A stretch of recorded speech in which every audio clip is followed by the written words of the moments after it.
The Biggest Bear by Lynd Ward. Johnny Orchard lived on a farm farthest up the valley and closest to the woods. On the hill behind the barn, Johnny's grandfather had planted a few apple trees.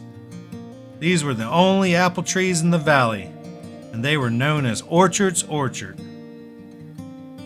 Whenever Johnny went down the road to the store for a piece of maple sugar or something, he always felt humiliated. The other barns in the valley usually had a bear skin nailed up to dry, but never Johnny's barn.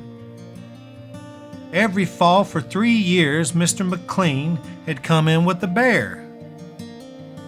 And one evening, Mr. Pennell had just stepped out to the edge of the nearest field and shot 3 in a row as they came heading for the tall timber.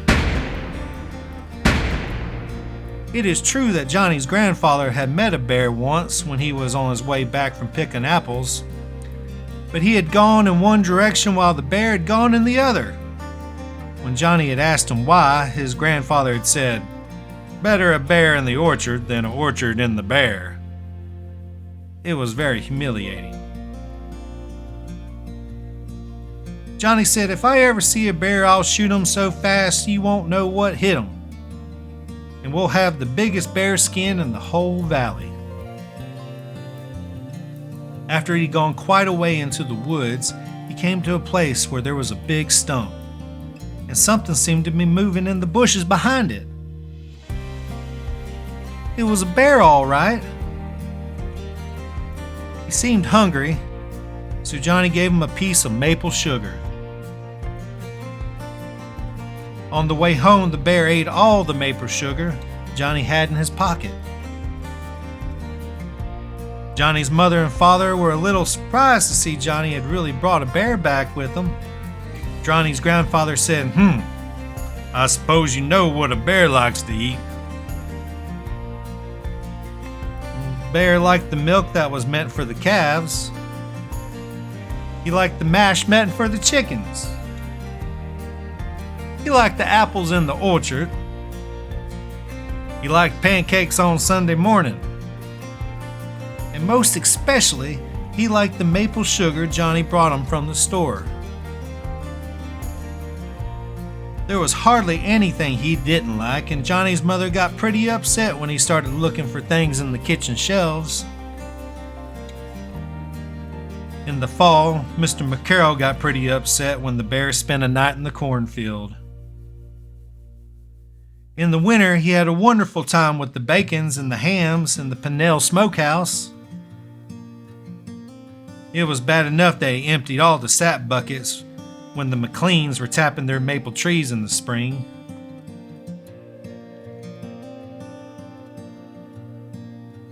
But it was worse later when he got in the McLean's shed and drank up most of their maple syrup. He was always eating, it seemed, and he grew pretty fast and got pretty big. Finally, Mr. McLean started talking to Mr. Pennell. They both went to see Mr. McCarroll. Then they all came to see Johnny and his father. What they had to say about Johnny's bear was plenty. He was a trial and tribulation to the whole valley. After the neighbors had left, Johnny's father explained to Johnny that the bear would have to go back to the woods. So the next morning, Johnny started out. They walked for miles due west, an old lumber road way past Baldwin's Hill, to an old clearing that was overgrown with raspberries. Johnny explained to the bear that the time had come for him to go and live in the woods like other bears. He gave the bear a last hug and started the long walk home. While he was doing his chores the next morning, Johnny saw that the bear hadn't stayed in the woods very long. So Johnny started out again, due east this time, to the Blueberry Bluff, way past Watson's Hill, and when Johnny left him, the bear was eating blueberries very happily. But 2 days later, he was back again. This time, Johnny took him due south and got a boat and rowed 2 miles out in the lake and left him on Gull's Island, which is a pretty big island. But the next morning, there he was, not even very wet. Johnny and his father talked it over, and they decided there was only one thing to do. Johnny said he would do it.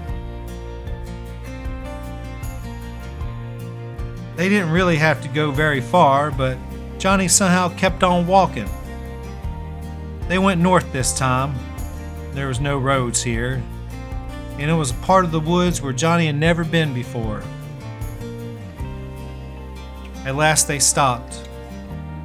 Johnny seemed to have a hard time getting a bullet in the gun. While he was working with it, the bear seemed to get a whiff of something. Without warning, he took off through the woods, and Johnny went with him. They went through the woods so fast that Johnny lost his gun, but he held on to the rope. They seemed to be heading for a sort of big log house. They went through the doorway pretty fast, and something came down with a bang. They were prisoners. When Johnny looked around, he saw the bear was happily chewing on a big lump of maple sugar that had been put in the trap for bait. Pretty soon some men came. They were a little surprised to see Johnny in there. They explained to Johnny that they were getting animals for the zoo in the city. They were delighted with Johnny's bear. He was much bigger than they had ever hoped for. He'll have a fine place to live and all he wants to eat, the men told Johnny, and you can come and see him whenever you want to. And I'll always bring him maple sugar, said Johnny. The end.